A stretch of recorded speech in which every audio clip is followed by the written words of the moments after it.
Klik tombol berikut untuk mendapatkan update ilmu yang insya Allah bermanfaat.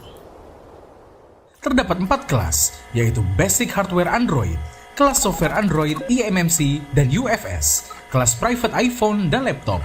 Mari, sukses bersama Borneo. Assalamualaikum warahmatullahi wabarakatuh. Alhamdulillah alladzi hadana li hadha wa ma kunna linahtadiya laula an hadana Allah. Segala puji bagi Allah Jalla Jalaluh yang telah memberikan hidayahnya kepada kita, membimbing kita ke jalan yang benar, jalan yang diridhain oleh Allah Jalla Jalaluh. Tapi jalan itu terjal, melelahkan, dan banyak godaan dan rintangan. Kalau bukan karena pertolongan Allah Jalla Jalaluh kepada kita, maka kita tidak akan mampu melewati jalan-jalan menuju kepadanya. Setan bersumpah, dia berjanji untuk duduk di setiap jalan yang mengantarkan kepada Allah Azza wa Jalla. Allahumma salli wa sallim ala abdika wa rasulika sayyidina wa maulana Muhammadin wa ala alihi wa ashabihi ajma'in.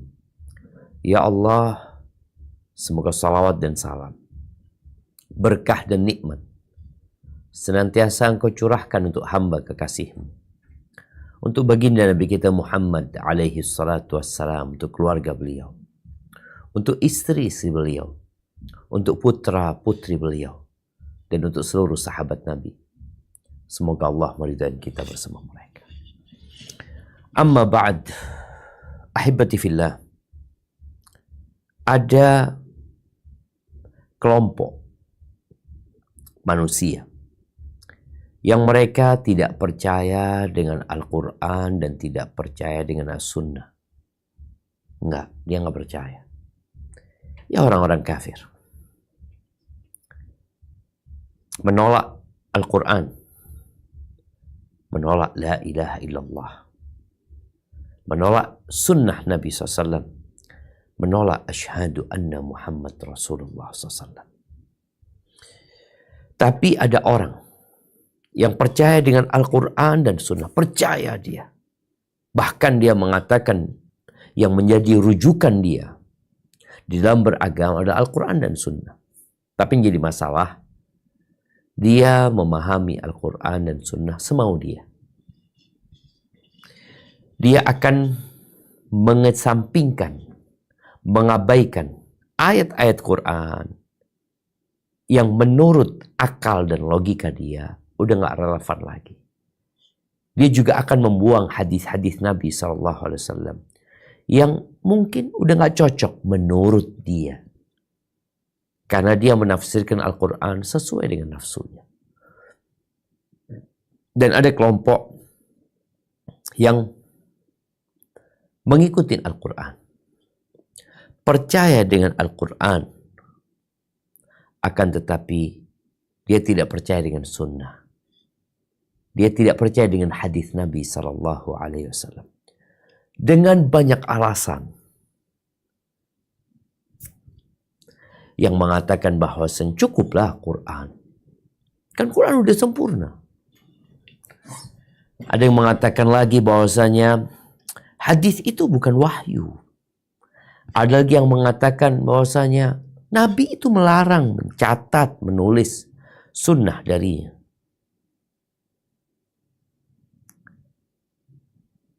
Subhanallah ya. Padahal tatkala terjadi perselisihan seperti sekarang, terjadi pertikaian, ada kelompok yang seperti ini, seperti itu, pesan Nabi SAW sebelum beliau meninggal dunia, fa innahu man ya'ish minkum ba'di, sesungguhnya barang siapa di antara kalian hidup setelah aku mati, fa sayara ikhtilafan katsira, maka dia akan melihat banyak perselisihan. Ikhtilafan katsir. Apa solusinya? Fa'alaikum bisunnati. Solusinya mengikuti sunnah Nabi SAW. Mengikuti sunnah khalifah yang mendapatkan petunjuk setelah Nabi SAW. Tamassaku biha wa'addu 'alaiha bin nawajid. Kalian berpegang teguh dengannya dan gigit dengan gigi geraham kalian. Kok ini orang nggak mau? Maka dia akan tenggelam dalam ketidakpastian. Dia akan tenggelam dalam keraguan dan kebingungan. Maka bersyukurlah orang-orang yang mendapatkan petunjuk. Haibati fillah. Dari mana munculnya orang-orang seperti itu? Ya, kita tahu iblis tidak pernah istirahat. Gak pernah tidur siang. Gak pernah santai. Maka dia akan terus membisikkan. Membisikkan apa? Apa saja yang membuat manusia tersesat dalam kehidupan. Di dalam hadis yang diriwayatkan oleh Al-Imam Abu Dawud dari Al-Miqdam Ibn Ma'di Karibah, bahwa Nabi SAW mengatakan, ala inni utitul kitab wa mithlahu ma'ahu. Ini hadis kalau disampaikan kepada mereka yang menolak hadis, yang gak laku. Karena memang mereka sudah gak terima hadis Nabi SAW. Tapi kita ingin kasih penjelasan kepada mereka. Bahwa ternyata sejak 1445 tahun yang lalu, udah ada informasi dari siapa? Dari Nabi kita alaihi salatu wassalam akan munculnya orang-orang yang menyebutkan dirinya Al-Quraniyun. Kami adalah orang-orang pengikut Quran. Bener kayak gitu. Nabi udah ngasih tahu. Aku dikasih Alkitab dan yang sepertinya. Itu sunnah Nabi SAW. Ala yushiku rajulun syab'an ala arikatihi. Hampir saja muncul seorang lelaki yang kekenyangan. Dia duduk di atas sofanya, di atas singgasananya. Yaqulu, sambil berkata, memberikan pidato, memberikan ceramah, memberikan arahan, memberikan himbauan, mengatakan alaikum bihadzal Quran. Kalian berpegang teguhlah dengan Quran ini. Bagus enggak? Seakan-akan bagus. Fama wajadtum fihi min halalin fa'ahilluh. Wa ma wajadtum fihi min haramin faharrimuh.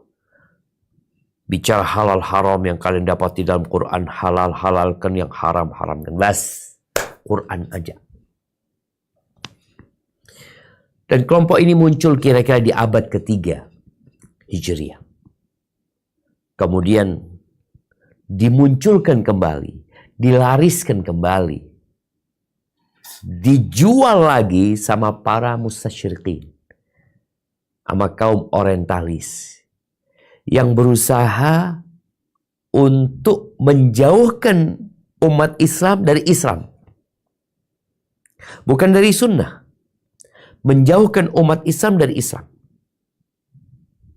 Kenapa? Karena sejatinya Al-Quran ini siapa yang nukil? Seperti apa penukilan Al-Quran ini? Lewat cara apa? Memang dulu ada percetakan. Ya lewat para sahabat Nabi. Yang para sahabat ini adalah penukil sunnah. Yang menukil sunnah itu para sahabat.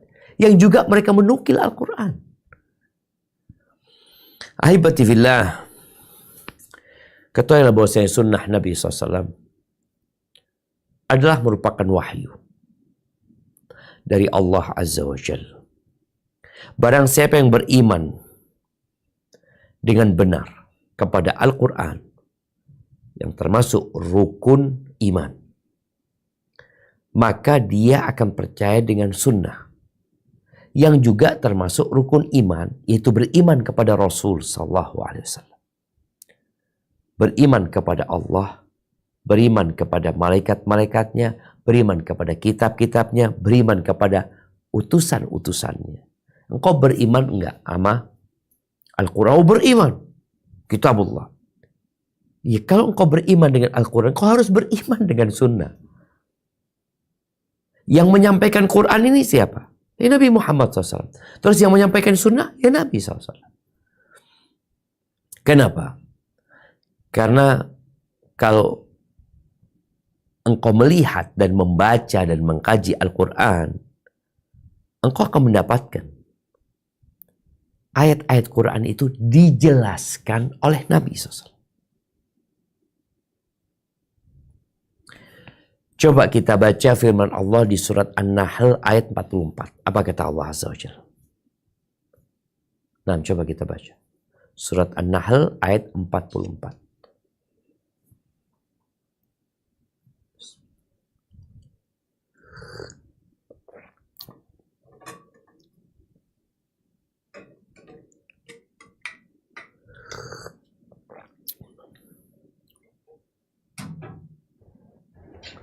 Bismillahirrahmanirrahim. Bil bayyinati waz zuburi wa anzalna ilaika dzikra litubayyana lin-nasi ma nuzzila ilaihim wa la'allahum yatafakkarun. Keterangan-keterangan atau mukjizat dan kitab-kitab. Dan kami turunkan kepadamu Al-Quran agar kamu menerangkan pada umat manusia apa yang telah diturunkan kepada mereka dan supaya mereka memikirkan. Kita lihat bagaimana Allah Jalla Jalaluh memberikan tugas kepada Nabi SAW. Menerangkan, menjelaskan Al-Quran yang diturunkan kepada mereka. Dengan apa Nabi SAW menjelaskan? Dengan sabdanya. Turun perintah sholat, turun perintah puasa, turun perintah jihad fi sabilillah, turun perintah haji, turun perintah yang lainnya. Itu Nabi membacakan Al-Quran dan menjelaskan kepada mereka. Dijelasin sama Nabi SAW. Penjelasannya lewat lisan dan lewat praktek.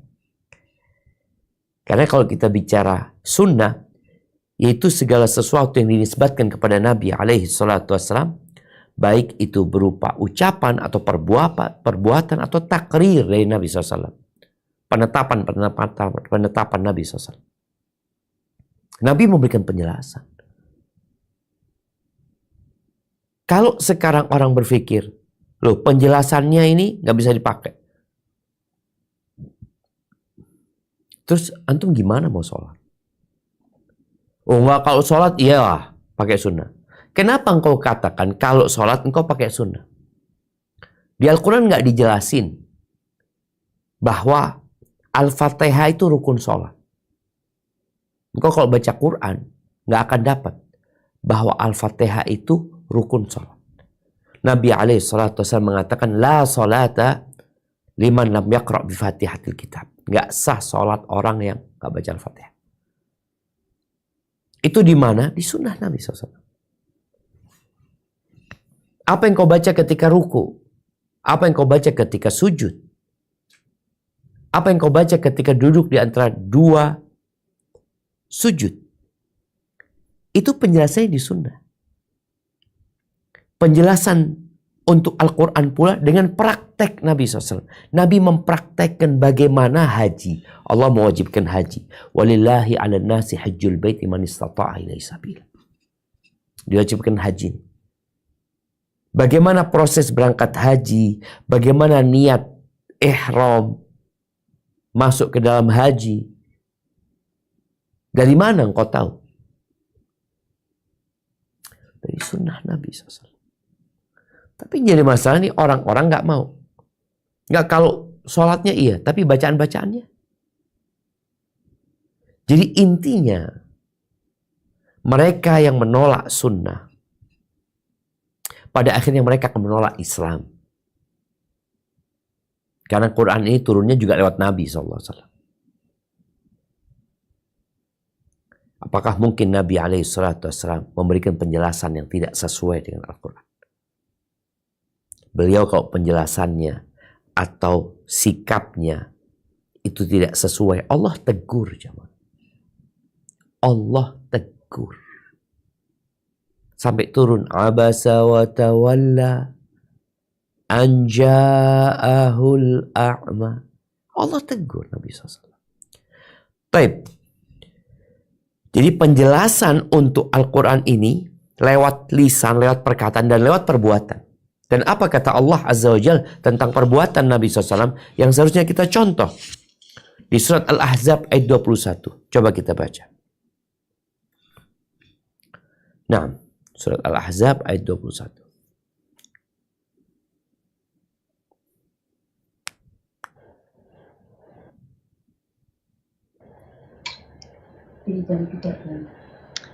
Laqad kana lakum fi rasulillahi Laqad kana lakum fi rasulillahi uswatun hasanatun liman kana yarjullaha wal yawmal akhirah wa dzakarallaha katsira. Sesungguhnya telah ada pada diri Rasulullah itu suri teladan yang baik bagimu, yaitu bagi orang yang mengharap rahmat Allah dan kedatangan hari kiamat, dan dia banyak menyebut Allah.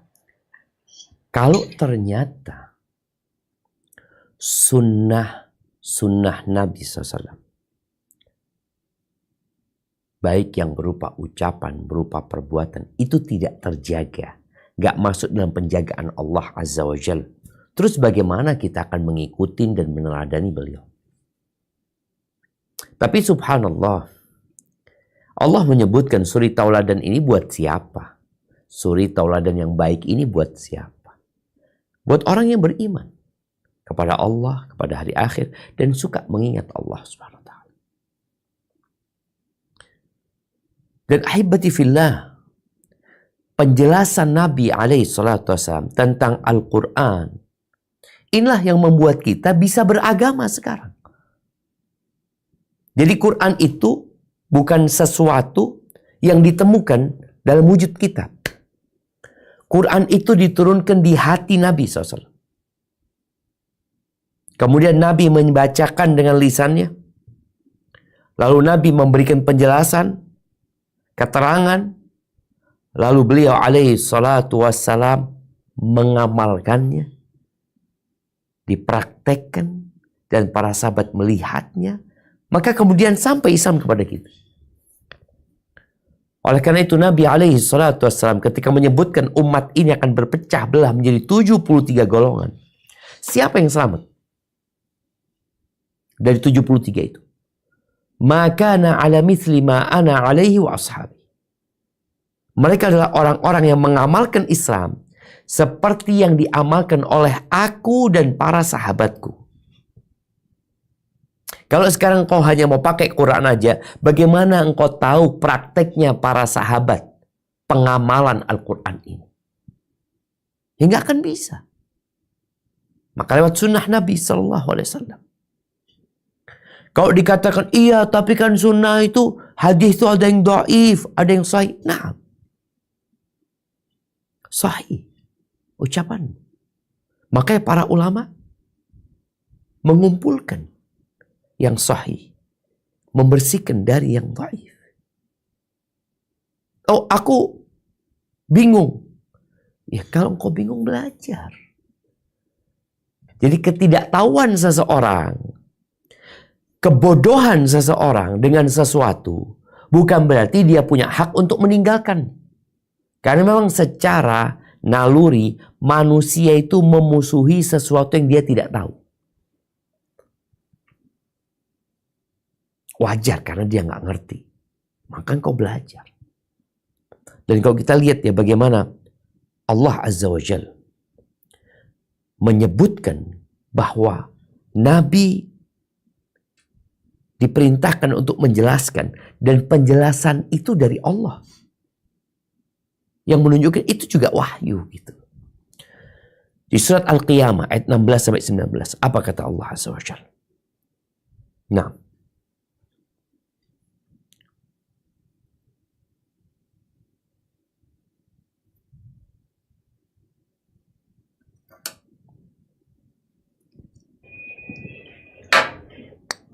La tuharrik la bihi tuharrik. Hanya panjang. la tuharrik bihi lisanaka lita'jala bihi. Janganlah kamu gerakkan lidahmu untuk membaca Al-Quran karena hendak cepat-cepat menguasainya. Inna alaina jam'ahu wa qur'anahu. Kalau Sesungguhnya berhenti bacanya wa qur'ana. Sesungguhnya atas tanggungan kamilah mengumpulkannya di dadamu dan membuatmu pandai membacanya. Fa'idha qara'nahu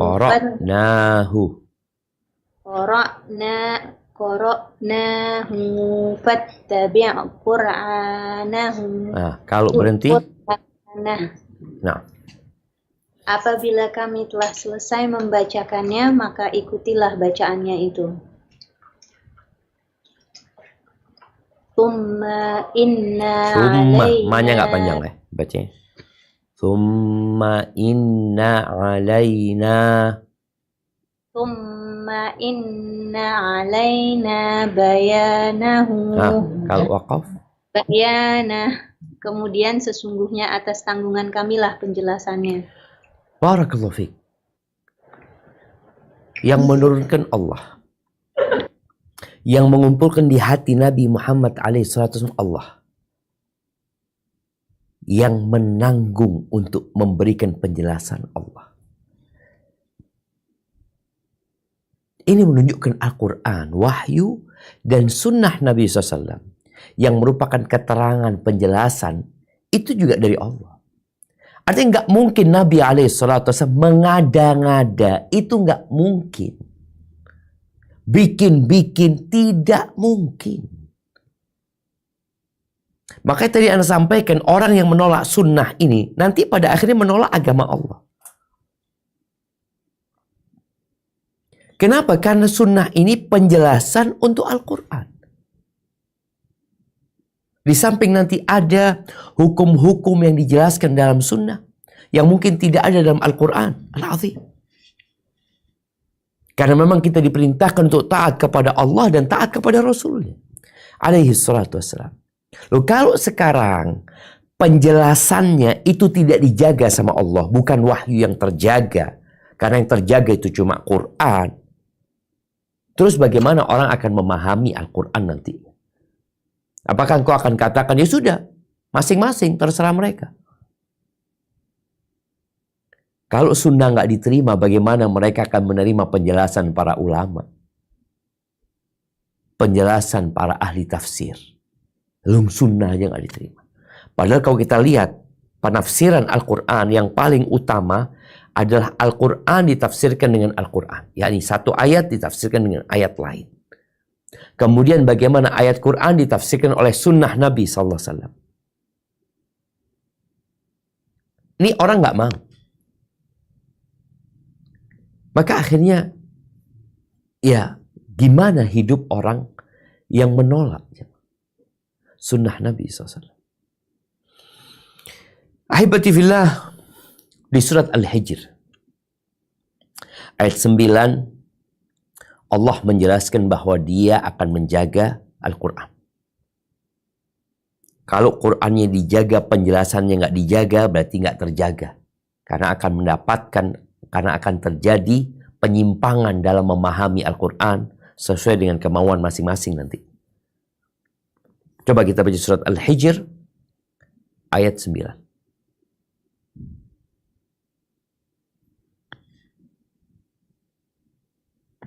A'udzu billahi minas syaitonir rajim. Inna nahnu nazzalna dzikra wa inna lahu lahafizun. Sesungguhnya kamilah yang menurunkan Al-Qur'an dan sesungguhnya kami benar-benar memeliharanya. Itu penjelasan Allah. Allah memelihara Al-Quran dan Allah menjaga sunnah Nabi SAW. Kenapa? Karena ini penjelasan untuk Al-Quran. Tadi kita bicara menjelaskan tentang kewajiban sholat wa aqimus sholat. Di mana sholatnya? Ini Nabi ngasih contoh. Wa atu zakah. Lalu bagaimana kita menunaikan zakat? Kapan menunaikan zakat? Berapa nih sopnya? Berapa persen yang dikeluarkan? Di sunnah Nabi SAW. Dan agama ini sempurna. Al-yawma akmaltu lakum dinakum. Pada hari ini aku sempurnakan bagi kalian agama kalian. Sempurna. Orang-orang sebelum Islam, Taurat, siapa yang menjelaskan Taurat? Nabi Musa alaihissalam. Allah menyerahkan penjagaan Taurat itu kepada ulama-ulama mereka. Bukan Allah yang menjamin. Sehingga akhirnya terjadi penyimpangan di Tauratnya. Terjadi penyimpangan di hadis-hadisnya Nabi Musa alaihissalam. Sedangkan Al-Quran, Qurannya dijaga sama Allah, penjelasannya dijaga sama Allah SWT. Dan agama ini sempurna. Tugasmu mengamalkan. Loh bagaimana kalau ketemu hadis yang diperselisihkan? Ya tanya. Ditanyakan. Kedudukan hadis tersebut. Ahibati fillah. Jabir bin Abdullah radhiyallahu anhuma ketika mensifati hajinya Nabi alaihi salatu wassalam. Nabi itu haji sekali. Jadi kalau kita baca ayat-ayat yang berkaitan dengan haji umum. Pelaksanaannya Nabi mempraktekkan alaihi salatu wassalam. Maka kata Jabir bin Abdullah menceritakan bagaimana mereka berhaji bersama Rasulullah SAW. Wa Rasulullah baina adhurina. Rasulullah ada di tengah-tengah kami. Wa alaihi yanzilul Qur'an. Kepada beliau turun Al-Quran. Wa huwa ya'rifu ta'wilahu. Dan beliaulah yang tahu bagaimana penjelasan Al-Quran ini. Apa maksud dari Al-Quran tersebut? Fama amila bihi amilna. Yang dikerjakan Nabi kita ngerjakan. Kita lihat ya. Jabir menjelaskan Quran turun. Beliau yang lebih ngerti tentang penjelasan makna Quran. Terus beliau mempraktekkan. Yang beliau kerjakan kami kerjakan juga. Yang enggak usah. Di sini penjelasan tentang pentingnya sunnah. Sehingga kita bisa mengamalkan Al-Quran. Begitu pula sabda Nabi SAW, "Lita'khudhu anni manasikakum." Hendaklah kalian mengambil dari aku tata cara ibadah kalian. Dari mana? Dari Nabi SAW. Engkau mau ibadah ngambil dari siapa? Dari Nabi SAW. Hukum perdagangan. Oh riba haram. Seperti apa? Riba itu. Modelnya kayak apa? Dipraktekkan tuh di kehidupan Nabi SAW. Taib, ahibati fillah, mungkin ada sebagian yang mengatakan bahwasanya di dalam Al-Quran itu ada berita-berita yang tidak disebutkan dalam Al-Quran. Di dalam hadis Nabi maksudnya. Ada cerita dan informasi yang nggak disebutkan di dalam Al-Quran. Ada di hadis. Ahibati fillah. Ini tidak menjadi alasan orang menolak sunnah. Kenapa? Tidak ada dalil dari Al-Quran. Dan tidak pula dari akal sehat. Yang menghukumi bahwa apa yang dikatakan Nabi SAW, dilakukan Nabi SAW, itu harus sama dengan Al-Quran. Artinya harus disebutkan dalam Al-Quran dulu. Nabi ini menjelaskan. Dan Allah menyuruh kita di dalam Al-Quran, ini buat para pengikut Al-Quran saja, engkau lihat dalam Al-Quran, Allah nyuruh kita taat sama Rasul juga. Sallallahu alaihi wasallam. Coba kita baca firman Allah di surat Al-Maidah ayat 92. Wa ati'u Allah wa ati'u ar-rasul wahzaru fa in tawallaytum fa'lamu annama 'ala rasulina al-balaghul mubin. Dan taatlah kamu kepada Allah dan taatlah kamu kepada Rasul, serta berhati-hatilah. Jika kamu berpaling, maka ketahuilah bahwa kewajiban Rasul kami hanyalah menyampaikan amanat dengan jelas. Barakallahu fikum. Kita lihat. Allah dengan tegas mengatakan, wa ati'ullaha wa ati'ur Rasul. Taatlah kepada Allah dan taatlah kepada Rasul. Hati-hati kalian. Kalau kalian berpaling, nggak mau nih, aku mau taat sama Allah aja, nggak mau sama Rasul SAW. Maka ketahuilah Rasul kewajibannya hanya menyampaikan. Engkau mau ikut, engkau mau percaya, engkau mau meyakini, engkau enggak, urusan-urusan. Kewajiban Rasul hanya menyampaikan alaihi salatu wassalam. Al-Imam Asy-Syatibi rahimahullahu ta'ala, beliau mengatakan bahwa semua ayat yang di dalamnya mengandung perintah taat kepada Allah dan Rasul, maka di situ menunjukkan bahwa ketaatan kepada Allah adalah taat kepada apa yang Allah sebutkan dalam Quran dan Sunnah. Dalam Quran, taat kepada Allah, wa ati'ullaha, kita diperintahkan taat, maka kita disuruh patuh dan taat dengan perintah dan larangan Allah yang ada dalam Al-Quran. Karena Allah mengatakan wa ati'ullaha, taatlah kepada Allah. Oh, gimana kita taat sama Allah? Maka taat dengan apa yang Allah sebutkan dalam Al-Quran. Sedangkan taat kepada Rasul, maka adalah taat dan patuh terhadap apa yang disampaikan oleh Nabi alaihi salatu wassalam yang tidak ada dalam Al-Quran. Taat kepada Allah berarti yang ada dalam Al-Quran. Taat kepada Rasul berarti yang tidak ada dalam Al-Quran. Kenapa? Beliau mengatakan, idlau kana fil Quran. Kalau ternyata perintah itu udah ada dalam Al-Quran, ya udah, berarti taat sama Allah aja. Cukup. Karena udah ada dalam Al-Quran. Berarti ketaatan kita, ketaatan kepada Allah. Sedangkan di sini, Allah mengatakan, wa ati'ullah wa ati'ur Rasul. Taatlah kepada Allah dan taatlah kepada Rasul. Jadi ingat, taat kepada Allah adalah taat kepada apa yang ada dalam Al-Quran. Taat kepada Rasul adalah taat dengan apa yang tidak ada dalam Al-Quran.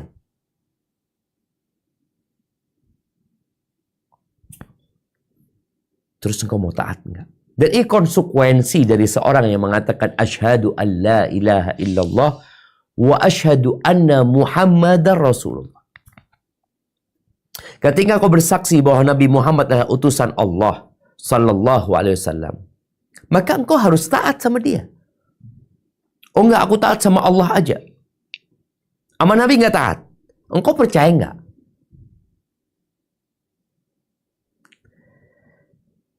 Ya. Tapi sebagian orang berpaling. Allah mengancam orang-orang yang enggak mau taat. Di surat An-Nur ayat 63. Apa kata Allah Azza wa Jalla? Nah, saya akan baca. لا تجعلوا دعاء الرسول بينكم كدعاء بعضكم بعضا قد يعلم الله الذين يتسللون منكم لواذا فليحذر الذين يخالفون عن أمره أن تصيبهم فتنة أن تصيبهم فتنة أو يصيبهم عذاب أليم. Dan janganlah kamu jadikan panggilan Rasul Muhammad di antara kamu seperti panggilan sebagian kamu kepada sebagian yang lain. Sungguh Allah mengetahui orang-orang yang keluar secara sembunyi-sembunyi di antara kamu dengan berlindung kepada kawannya. Maka hendaklah orang-orang yang menyalahi perintah Rasulnya takut akan mendapat cobaan atau ditimpa azab yang pedih. Kita lihat di sini.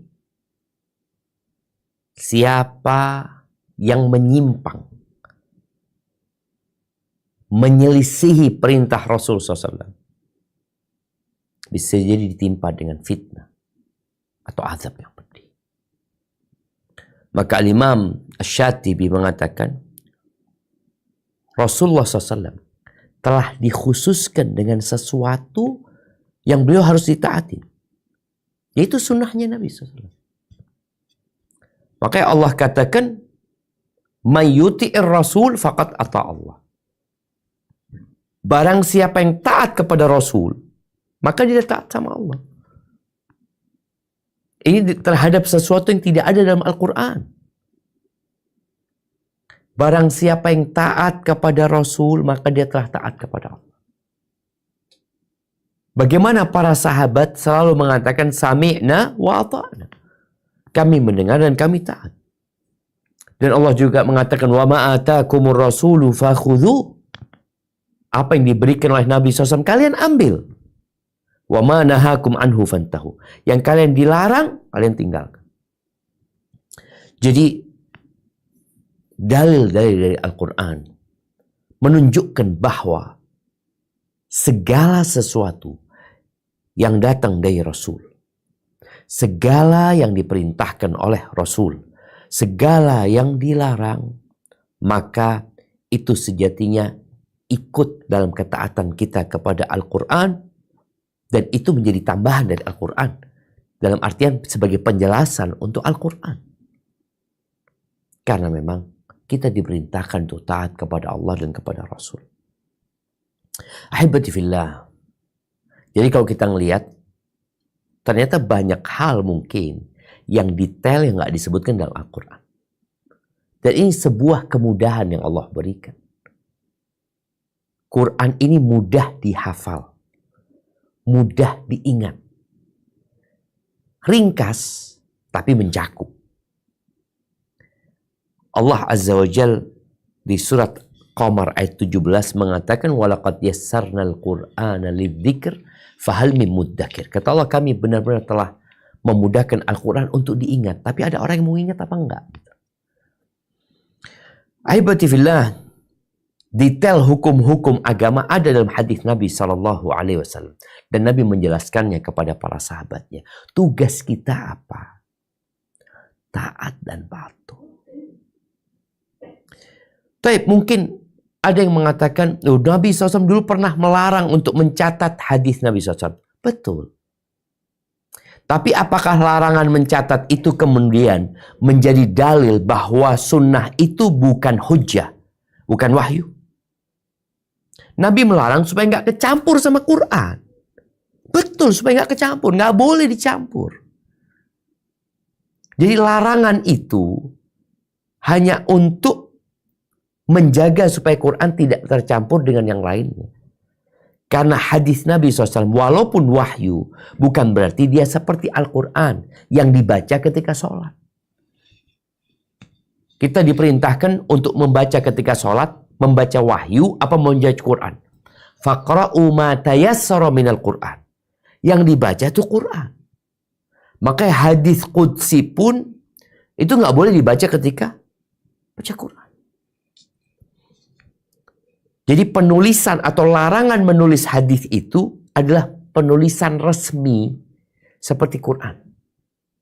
Quran nggak boleh campur sama hadis. Tapi sahabat ada yang menulis di tempat lain. Dan Nabi membolehkan hal itu. Kalau dia mengatakan, oh ini hadis ini ada yang palsu. Jadi karena ada campur tangan pada waktu itu dari dinasti Umayyah, dinasti Abbasiyah, mereka bisa pesan hadis kepada ulama-ulama hadis. Yang mengatakan ini karena mereka nggak tahu tentang bagaimana menfilter atau menverifikasi hadis. Sekarang aja orang itu tahu mana data-data yang dipalsukan dengan yang tidak. Dulu Al-Quran ini dihafal, kemudian dicatat. Dan hadis-hadis Nabi SAW dihafal dan dicatat. Makanya bagaimana kemarin tatkala kita mengkaji tentang hadis Nabi SAW. Kemarin kita mengkaji hadis tentang ketika sidang Dewan Fatwa tentang Bismillah sebelum berwudu. Hadisnya dikaji. Karena dalam Al-Quran kan Allah mengatakan ya ayyuhalladzina amanu idza qumtum ila salati faghsilu wujuhakum. Wahai orang-orang beriman, apabila kalian hendak berwudu, hendaklah kalian mencuci wajah kalian. Lu kan nggak ada baca Bismillah. Ada hadisnya. Hadisnya dikaji. Siapa perawi hadis ini? Oh, ternyata yang meriwayatkan ada sahabat fulan. Ditulis ada hadis Abu Hurairah, hadis Aisyah, hadis Ali, hadis sahabat Nabi yang lainnya. Kemudian dilihat nih. Murid-murid yang meriwayatkan. Oh, dia punya murid 5. Murid-murid dia yang terkenal umpamanya. Kemudian di bawahnya ada murid-muridnya ada 7. Kok yang meriwayatkan cuma 1 ya? Yang 6 kenapa tidak meriwayatkan? Dikaji lagi, dibahas lagi. Jadi hadis Nabi SAW yang kemudian dihukumi oleh para ulama, ada yang sahih, ada yang dhaif, ada yang palsu, itu melalui proses. Engkau yang nggak ngerti ilmu hadis, maka tugasmu bertanya, bukan menolak. Ada kitab Sahih Bukhari. Imam Bukhari ngumpulkan hadis buat apa? Oh, nggak bisa jadi dalil. Terus buat apa dikumpul? Para ulama ketika menjawab permasalahan, mereka mengatakan Nabi bersabda seperti ini. Qala Rasulullah SAW. Nggak bisa dipakai. Subhanallah. Apa penyebabnya? Karena kau nggak tahu. Tapi wajar ya. An-nas a'da ma jahilu. Manusia itu akan memusuhi perkara-perkara yang dia tidak mengenalnya. Orang-orang yang ingkar sunnah ya. Jadi ada 2 model. Ada mereka yang mengingkari hadis-hadis Nabi SAW. Dikarenakan merasa cukup dengan Quran. Tapi ada orang yang mengingkari hadis-hadis Nabi SAW. Karena menurut dia proses sampainya hadis ini kepada kita bermasalah. Ini biasanya kaum orientalis ya.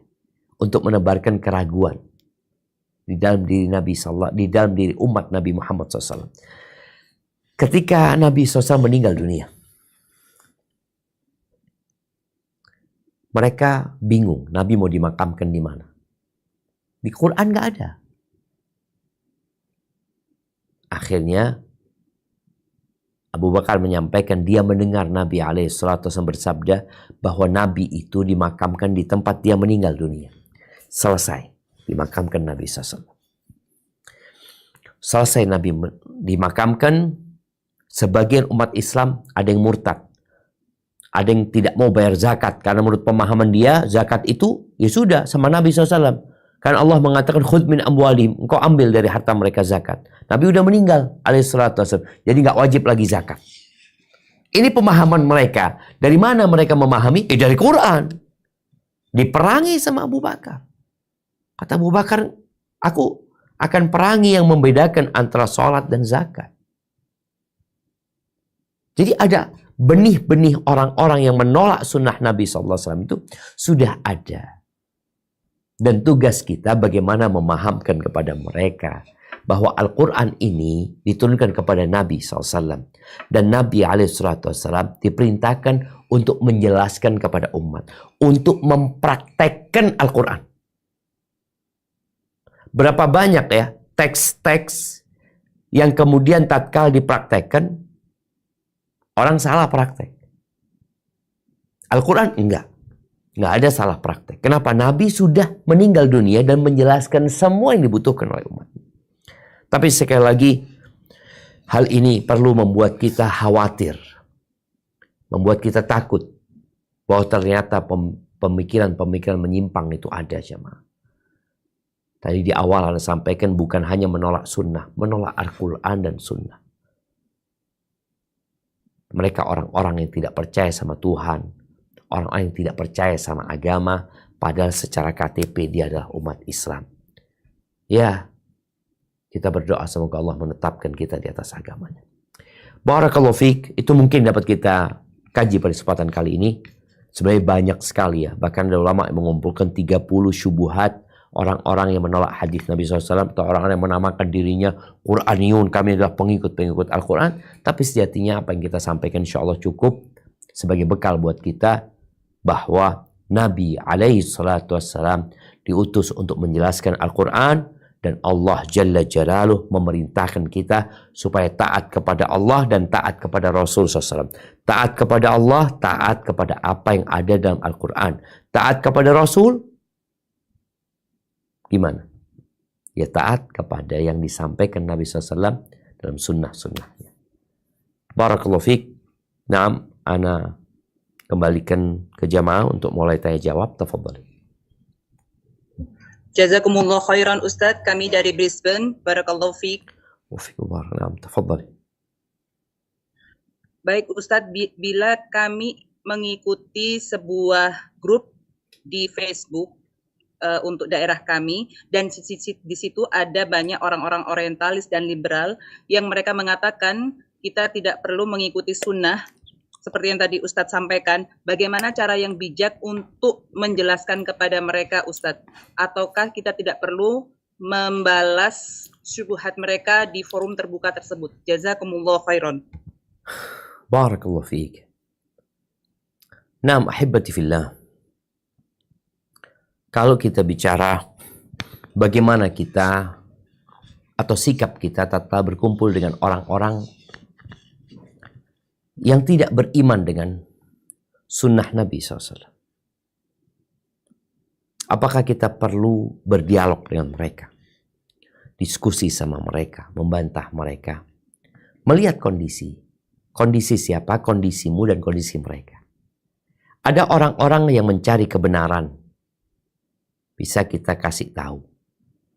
Ada orang di antara mereka yang memang mereka mengikuti nafsunya.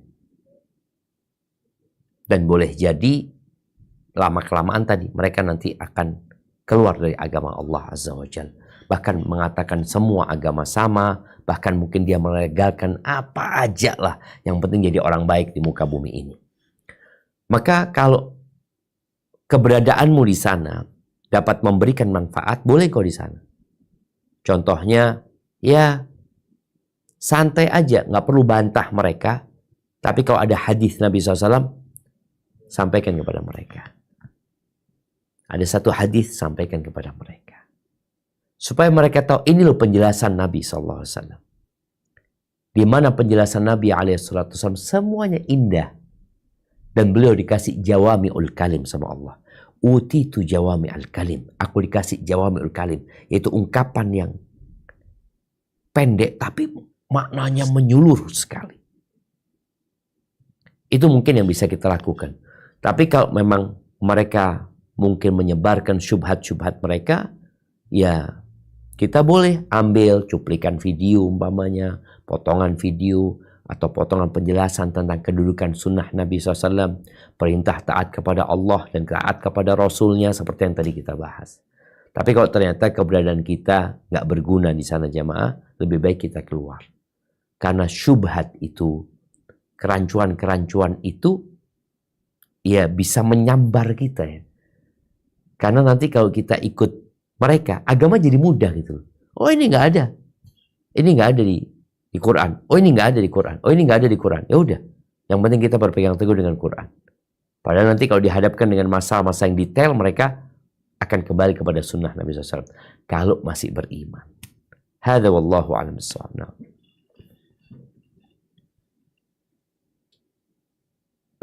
Assalamualaikum Ustadz, ini dari Sydney. Waalaikumsalam warahmatullahi wabarakatuh. Tafadhali ya. Kalau tentang madhab gimana Ustadz? Madhab kan boleh nggak kita pakai untuk sholat, kita pakai madhab Syafi'i, tapi kalau untuk makanan kita pakai madhab Hanafi.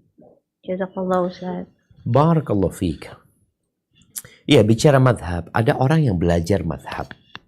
Belajar. Dia mengkaji. Ada orang yang awam. Orang awam ini yang dia tidak ngerti dalilnya itu apa. Dia juga tidak bisa memahami lebih kuat madhab Syafi'i apa madhab Hanafi. Dia nggak ngerti. Maka agama dia ini adalah bertanya. Allah mengatakan fas'alu ahla dzikri in kuntum la ta'lamun. Bertanyalah kepada orang yang ngerti, orang yang faham, yang punya ilmu. Kalau kalian nggak ngerti.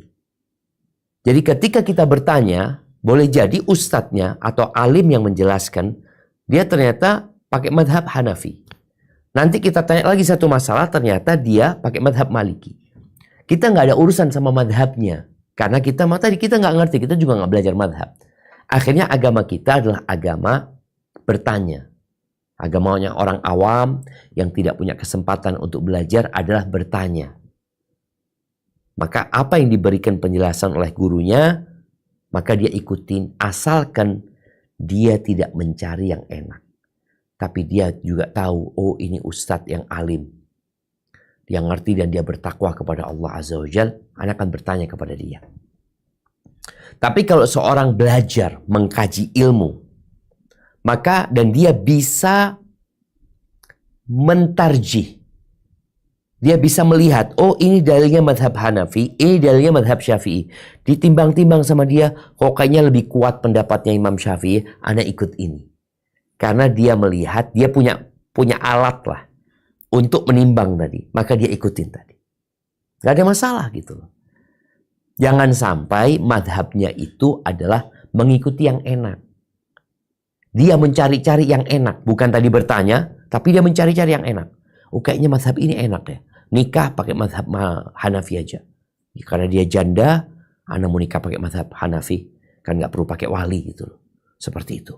Umpamanya dia mengikuti madhab itu karena enak aja.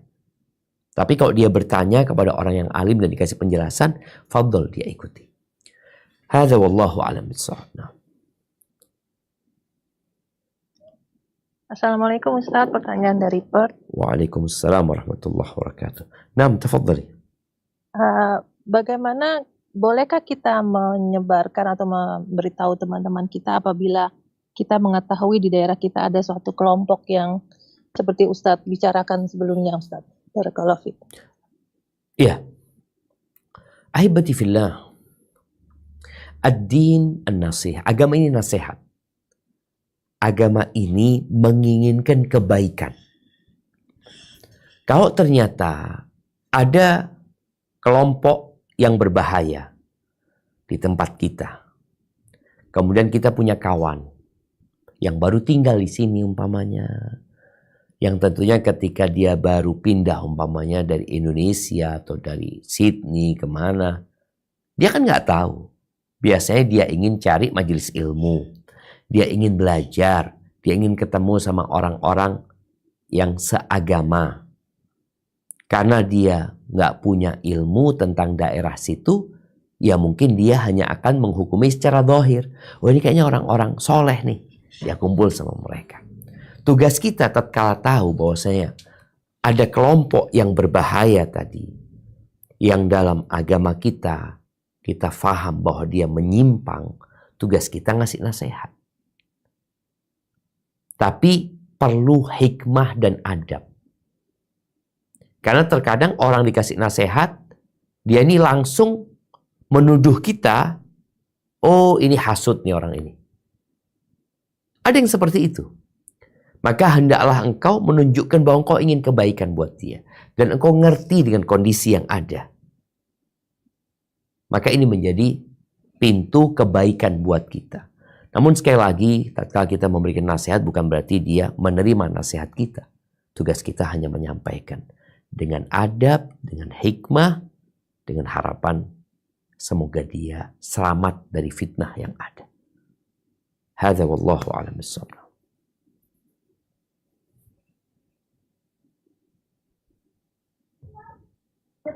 Assalamualaikum warahmatullahi wabarakatuh, Ustaz. Waalaikumsalam Kita dari warahmatullahi wabarakatuh. Naam, tafadhali. Ya, kita dari Melbourne mau tanya, kalau orang tua kita atau saudara kita sudah meninggal, terus begitu kita membacakan doa Allahumma firlahu atau Allahumma firlaha, kita perlu sebutkan namanya atau enggak, Ustaz? Masya Allah. Barakallahu fiik. Naam, barakallahu fiik. Ya, ahibati fillah.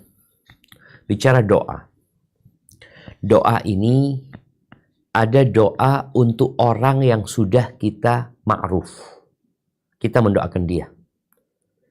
Umpamanya kita lagi duduk ya, ingat sama ammi kita fulan. Ammi kita. Fulan. Lalu kita mengucap Allah maghfirlahu warhamhu. Tujuan kita ketika berdoa adalah untuk fulan. Karena kan hu ini untuk dia.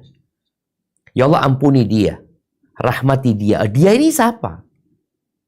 Mungkin orang di sekitar kita nggak tahu ketika kita mengatakan Allah maghfirlahu, oh ini fulan, doakan siapa.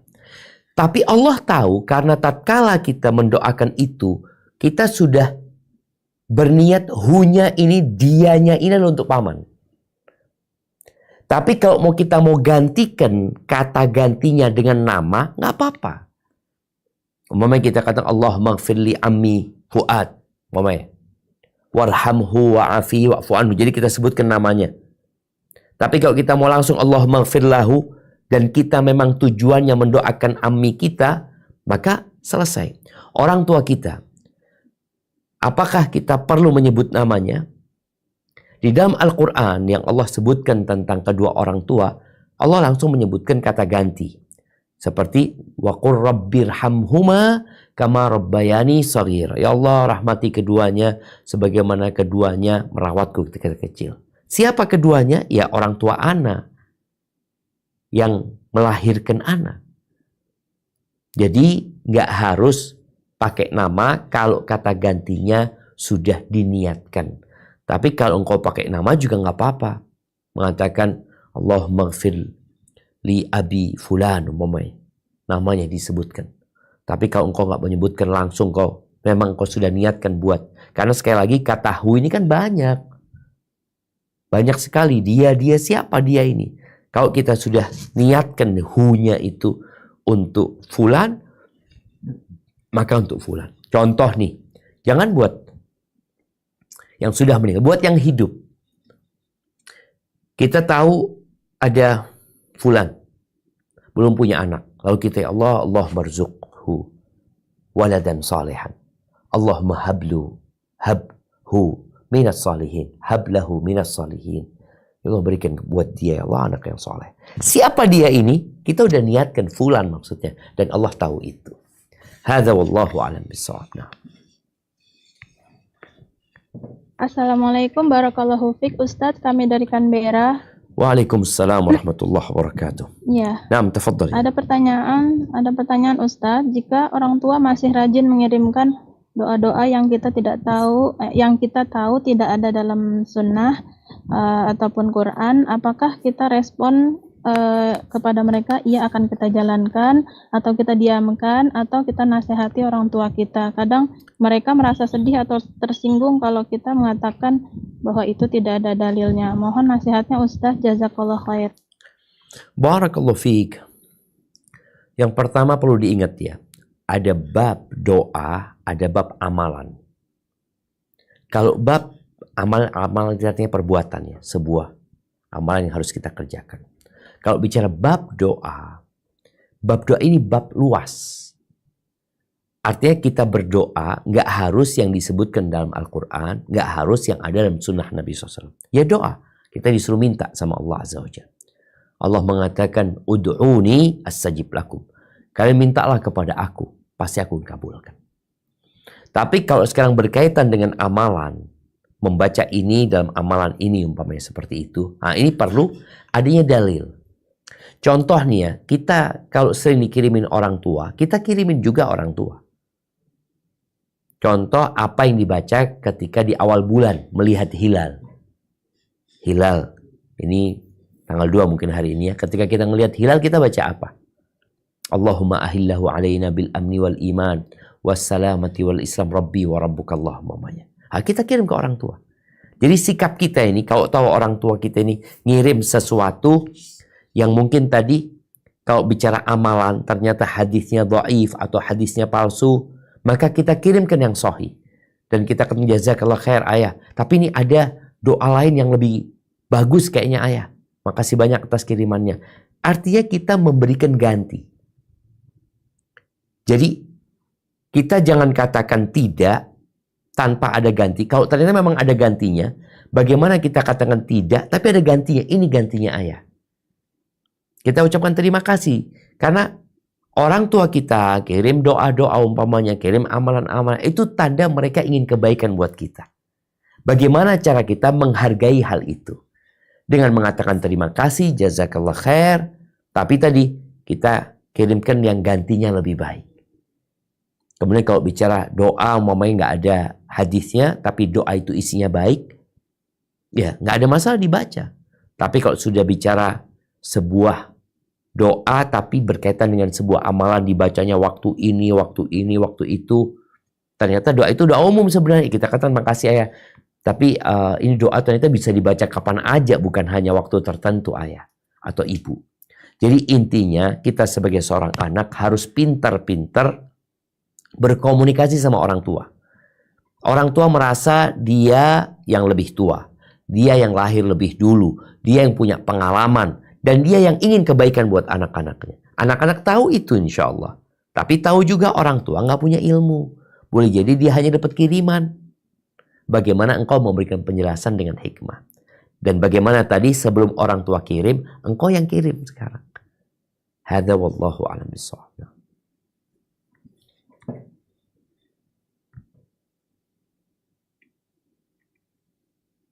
Assalamualaikum warahmatullahi wabarakatuh, Ustaz. Waalaikumsalam warahmatullahi wabarakatuh. Naam, tafadhal. Dari Kuala Lumpur, Ustaz, izin bertanya. Naam. Di antara sumber utama hukum Islam adalah hadis Nabi. Dan validitas suatu hadis perlu dipastikan untuk dijadikan pijakan hukum. Apakah statusnya sahih saja cukup? Bagaimana jika hadis tersebut hukumnya diralat? Dan bagaimana jika beberapa hadis yang sahih itu bertentangan? Dan jika ulama berselisih tentang kesahihan suatu tersebut? Jazakallah khair. Barakallahu fiik. Naam, ahibati fillah. Kalau bicara hadis Nabi SAW, bicara validitas hadis Nabi SAW, maka kita tahu ada hadis sahih, ada hadis dhaif, ada hadis palsu. Kalau bicara yang sahih, apakah cukup menjadi pijakan? Tentunya kalau itu benar sabda Nabi SAW, ya kita harus mengikutinya. Namun kadang-kala hadis itu sahih, tapi ternyata hadis itu sudah mansukh. Udah dihapuskan dengan hadis lain. Nah, disinilah peran para ulama. Mereka mengumpulkan hadis, lalu mereka menyimpulkan hukum dari hadis tersebut. Kalau ternyata hadisnya sahih, tapi ternyata hadis ini sudah dihapuskan. Karena tadi, ternyata hadis ini bertentangan dengan satu hadis. Bagaimana cara menggabungkan dua hadis ini yang sama-sama sahih? Kalau ternyata bisa dijelaskan, bisa digabungkan, maka digabungkan. Tapi kalau satu harus runtuh, maka nanti mereka akan bicara tadi ketika hadis bertentangan dan tidak bisa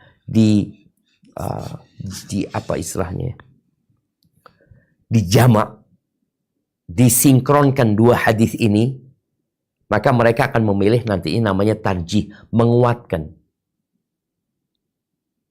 Kalau ketahuan umpamanya kapan hadis ini disebutkan? Ternyata ini hadisnya fulan. Fulan itu masuk Islamnya terakhir. Sedangkan ini di awal-awal Islam. Jadi mereka mengkaji hadis dengan begitu detailnya sehingga nanti akan muncul penguatan salah satu hadis yang bertentangan tadi umpamanya. Terus bagaimana ketika ada perselisihan di antara para ulama tentang penguatan sebuah hadis? Ada yang mengatakan dhaif, ada yang mengatakan sahih. Ini babnya memang nanti bab ijtihad, di mana para ulama berusaha untuk menyimpulkan hadis. Bukan bicara tentang keabsahannya, boleh jadi nanti tentang pemahaman hadis itu juga. Boleh jadi terjadi perselisihan. Tugas kita orang-orang yang tidak bisa mendalami dan mengkaji adalah bertanya. Maka tatkala kita bertanya kepada orang yang ahlinya, ya udah cukup. Makanya kalau kita lihat, oh ana beranggapan Syekh Albani insya Allah ahli di masa kini rahimahullah tentang hadis. Ketika beliau mensahihkan sebuah hadis yang mungkin orang lain mendhaifkannya, ulama lain mendhaifkannya, sedangkan engkau nggak tahu, ana nggak kenal sama ulama ini siapa ya. Dan ana juga nggak bisa mengkaji tentang apa penyebab dia mendhaifkan. Ana ikut Syekh Albani, nggak apa-apa seperti itu. Jadi ini menjadi solusi ya buat kita yang tidak paham. Tapi kalau kita yang belajar, ya pelajari.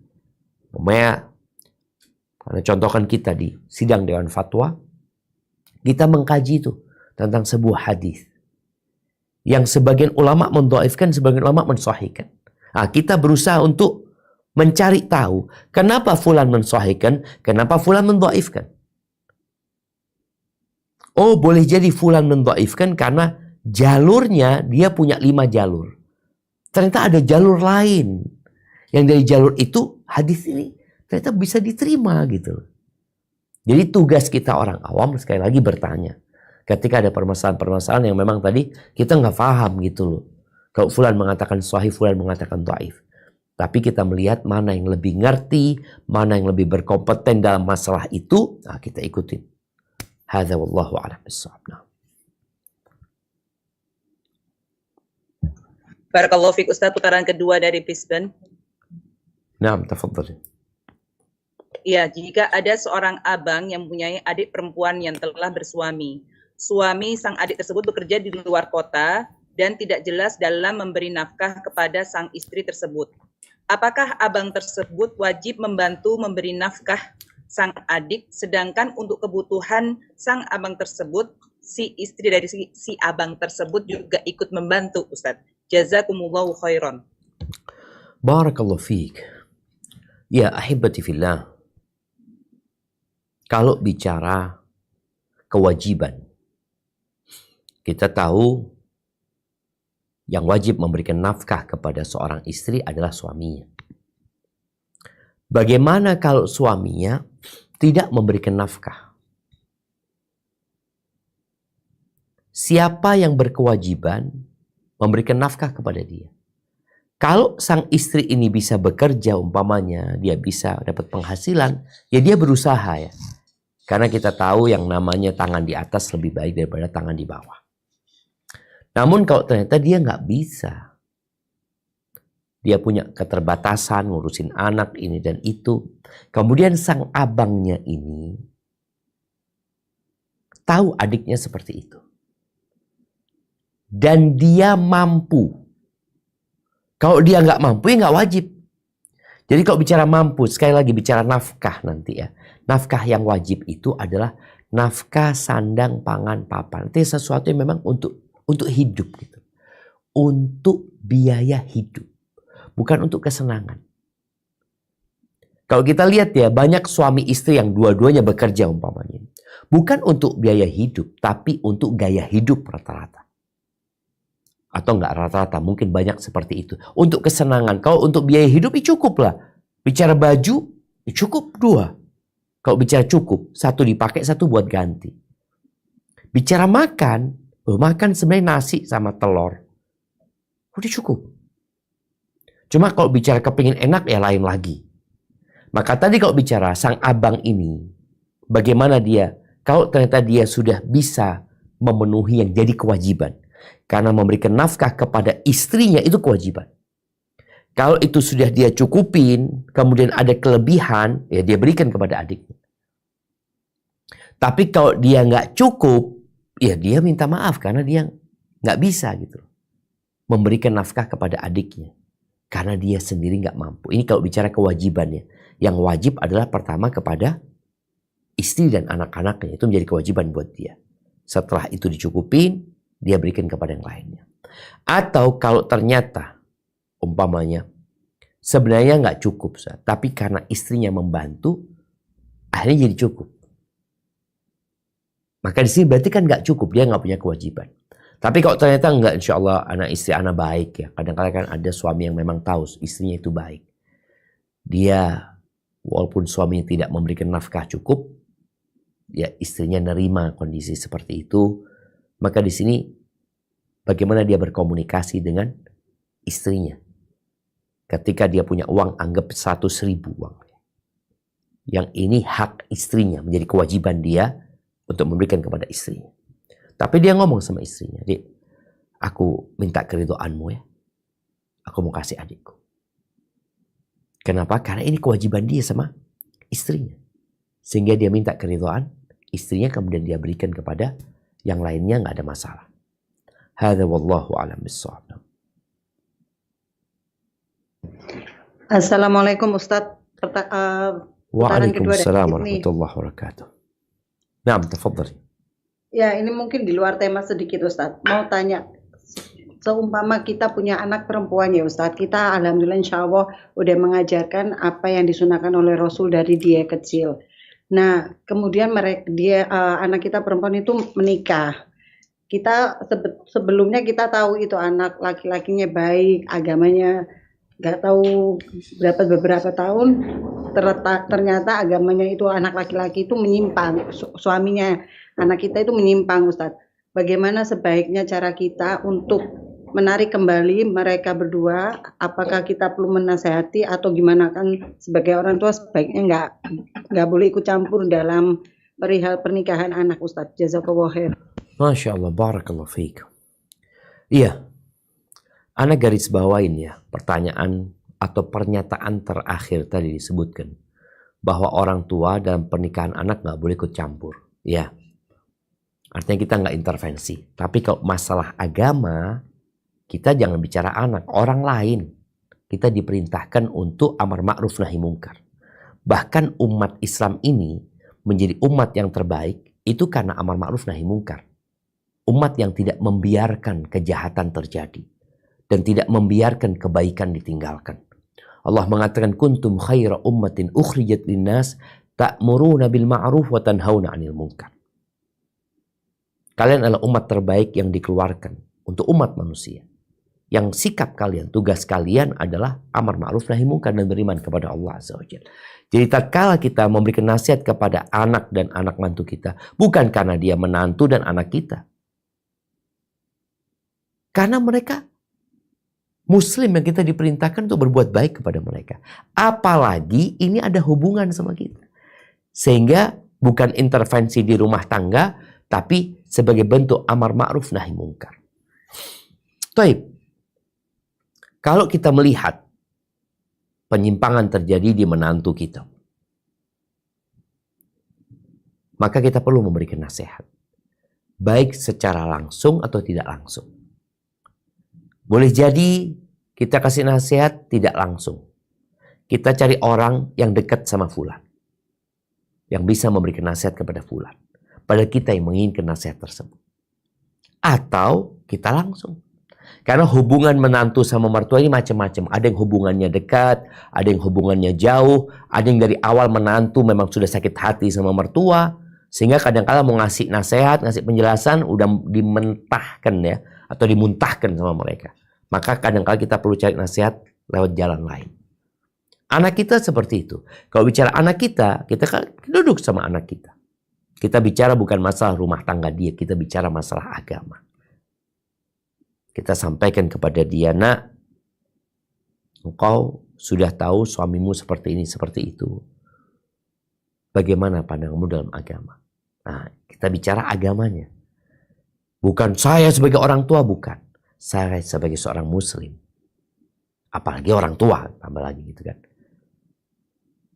Boleh jadi orang tua memisahkan anak. Tapi dengan cara yang baik dan bijak tentunya gitu kan.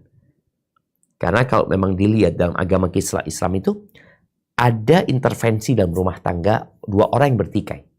Maka Allah katakan, fa in khiftum syiqaqa bainihima. Kalau kalian takut keributan terjadi antara suami istri ini terus-terusan, apa yang harus dilakukan? Dibiarin, nggak boleh intervensi. Allah menyuruh, fab'athu hakaman min ahlihi wa hakaman min ahliha. Kirim utusan dari pihak laki-laki, utusan dari pihak perempuan untuk menyelesaikan. Artinya dua orang ini tidak bisa menyelesaikan, akhirnya harus ada pihak luar yang dihadirkan untuk menyelesaikan. Maka tadi kalau urusannya nanti urusan akidah, maka orang tua datang untuk menyelesaikan. Nggak ada masalah. Seperti itu. Dan kalau pada akhirnya harus berpisah, Allah sudah mengatakan fa'imsakun bima'ruf atau tasrihum biihsan. Baik-baik dilanjutkan rumah tangganya atau berpisah dengan baik-baik. Hadza wallahu a'lam bissawab. Assalamualaikum Ustaz, pertanyaan lagi dari Waalaikumsalam warahmatullahi wabarakatuh. Naam, tafadhali. Bagaimana kita menyikapi sikap kita sebagai seorang muslim dengan keadaan di Palestina? Bolehkah kita sebagai seorang muslimah ikut berdemo untuk mensupport mereka, Ustaz? Barakallahu fiik. Barakallahu fiik. Ahibati fillah. Kadangkala orang bertanya, kenapa ya kok pertolongan Allah nggak turun kepada mereka? Bukankah mereka dizalimin? Bukankah mereka ditindas? Bukankah mereka dibantai? Bukankah itu negeri mereka? Bukankah itu tanah mereka? Bukankah mereka orang-orang Islam? Mana pertolongan Allah Azza wa Jalla? Ketahuilah, pertolongan Allah itu akan turun, tapi dengan syarat. Syarat dan ketentuan berlaku. Ini yang harus selalu kita ingat. Kita kadangkala bicara, kita demo sana, kita demo sini. Engkau minta tolong sama siapa? Yang kau lakukan itu, apakah akan menolong mereka? Karena yang dibutuhkan sama mereka itu pertolongan Allah Azza wa Jalla. Allah mengatakan, "Iyansurkumullah fala ghaliba lakum." Kalau Allah menolong kalian, nggak ada yang bisa ngalahkan kalian. Bukan kalau Amerika, bukan kalau Inggris, Allah. Kalau Allah nolong kalian, nggak ada yang bisa ngalahkan kalian. Wa iyakhdhulkum faman dzalladzi yansurukum min ba'di. Tapi kalau Allah meninggalkan kalian, siapa yang dapat memenangkan kalian? Siapa? Nggak ada yang bisa. Maka di sini kalau kita ingin pertolongan Allah turun, tolong engkau lakukan sesuatu yang menyebabkan pertolongan Allah turun. Apakah dengan, ya kalau dikatakan tadi berdemo umpamanya, ya keluar, apakah pertolongan Allah akan turun? Atau tidak? Ahibati fillah. Kita tahu dengan kekuatan orang-orang Yahudi. Kita tahu dengan kekuatan umat Islam. Umat Islam menang bukan karena senjata mereka lebih canggih daripada orang Yahudi. Kalau kita baca sejarah, umat Islam menang perang Badar, jumlah mereka lebih sedikit. Tapi perang Uhud kalah. Kalah. Kenapa? Karena adanya kemaksiatan. Maka apabila umat Islam benar-benar Allah memberikan kemenangan dan menolong saudara kita, tolong jauhi kemaksiatan. Engkau dengan tidak berbuat maksiat, engkau itu insya Allah sudah nolong mereka. Dengan doamu mohon sama Allah Azza wa Jalla. Jadi terus terang kalau bicara ya berdemo ini dan itu,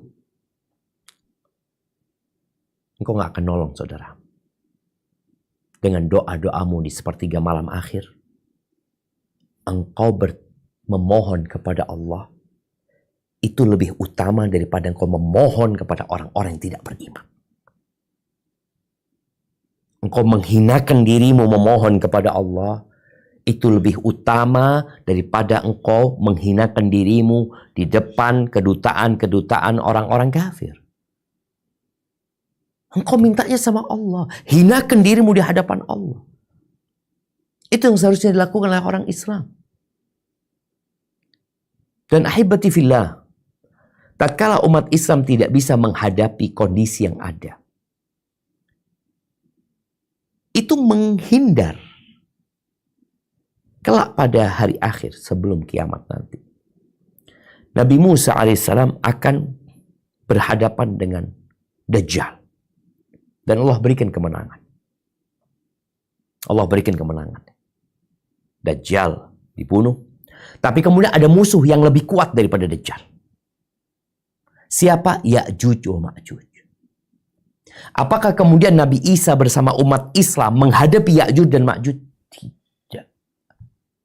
Tidak. Nggak mampu. Jangan dihadapin.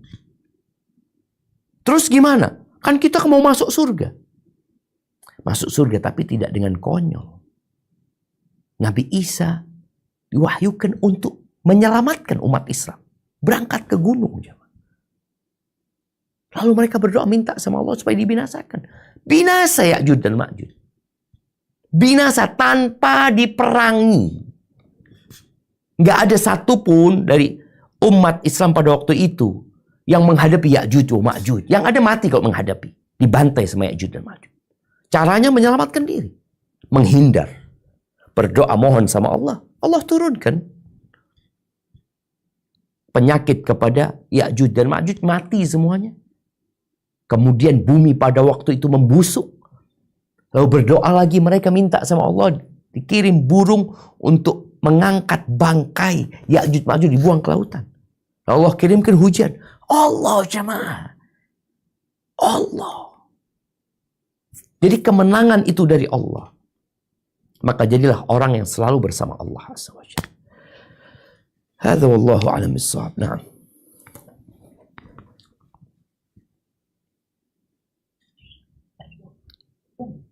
Assalamualaikum warahmatullahi wabarakatuh. Waalaikumsalam warahmatullahi wabarakatuh. Naam, tafadhal. Ya, pertanyaan putaran kedua dari Melbourne, Ustadz. Mau tanya, kalau suami meninggal, kan istri biasanya dapat hak warisnya 1/8.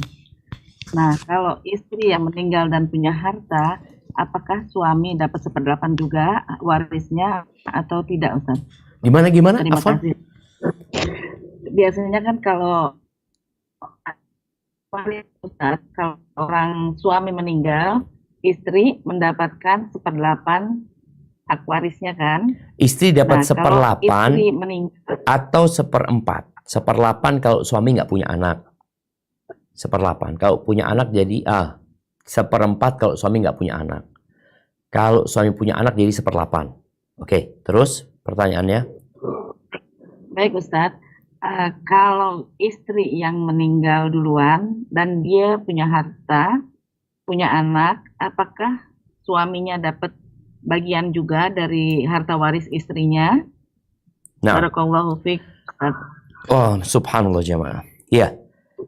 Jadi untuk urusan warisan ini nanti bisa dibaca ya di surat An-Nisa ayat 11-12. Ya, ayat 11-12 ya. Itu urusan warisan yang di ayat 12 berkaitan dengan suami istri.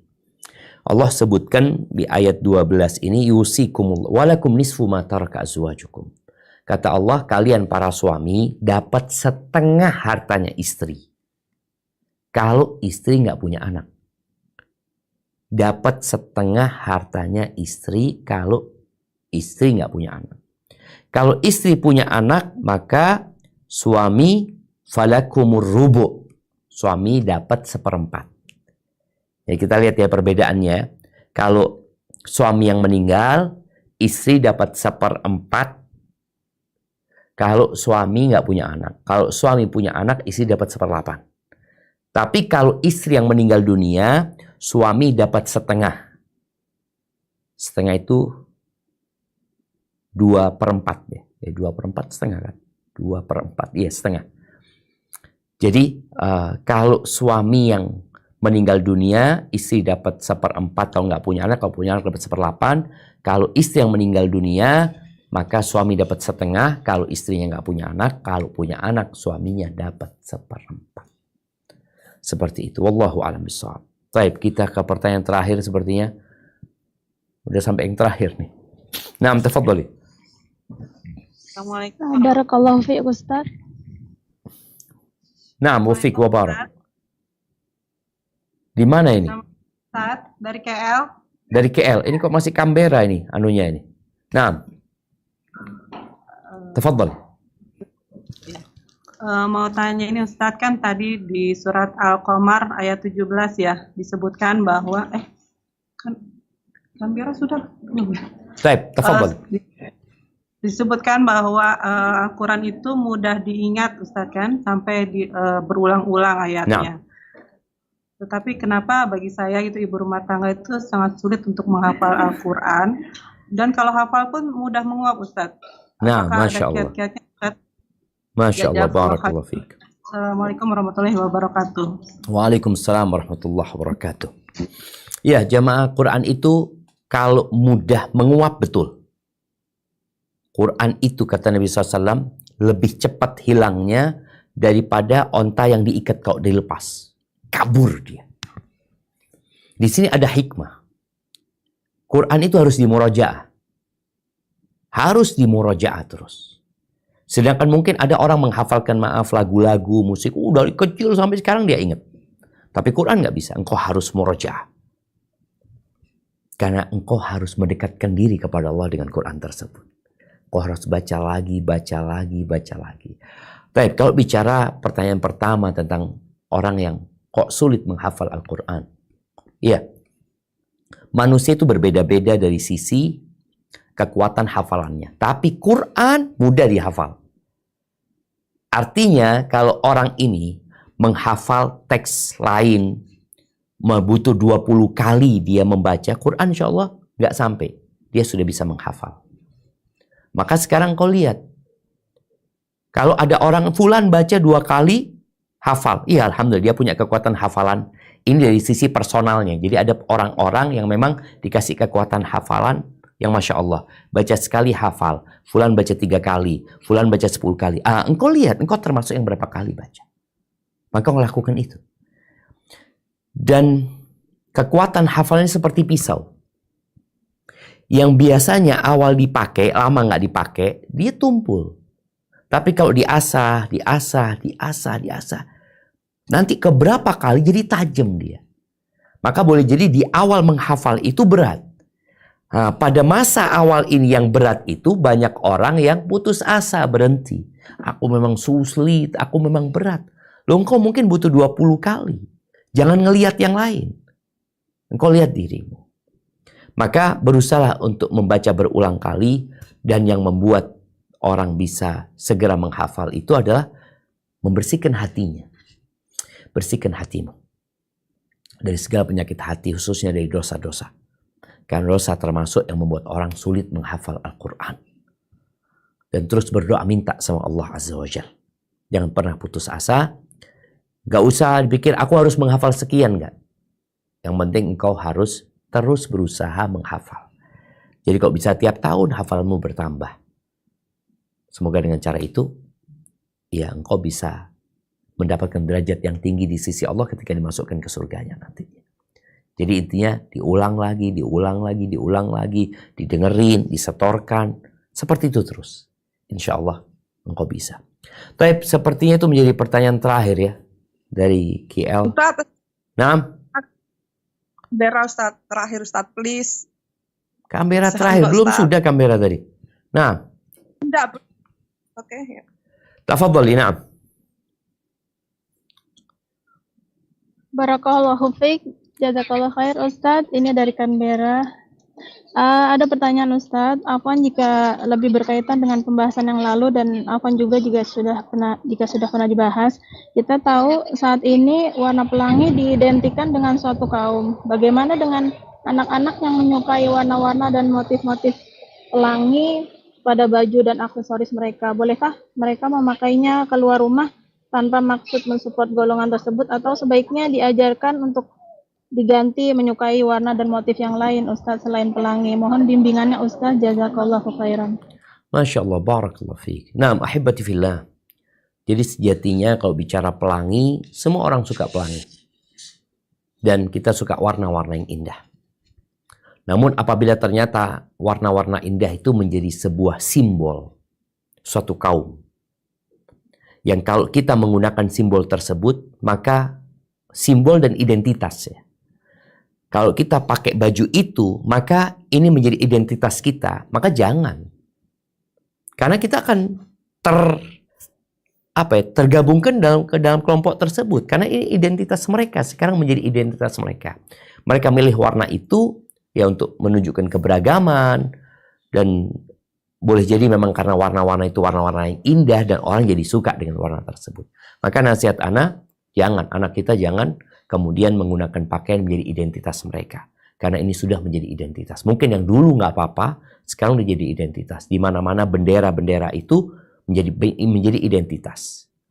Jadi, kalaupun memang ada perbedaan antara warna pelangi yang identitas mereka dengan yang pelangi asli, mungkin ada beberapa warna yang berbeda. Tapi kalau sudah bicara identitas, usahakan kita menghindari ya.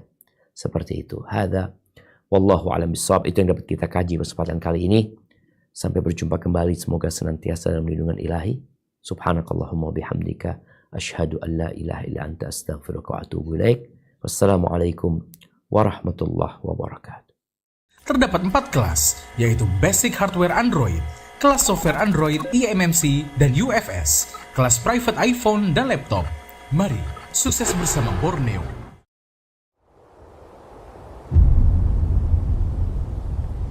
Klik tombol berikut untuk mendapatkan update ilmu yang insya Allah bermanfaat.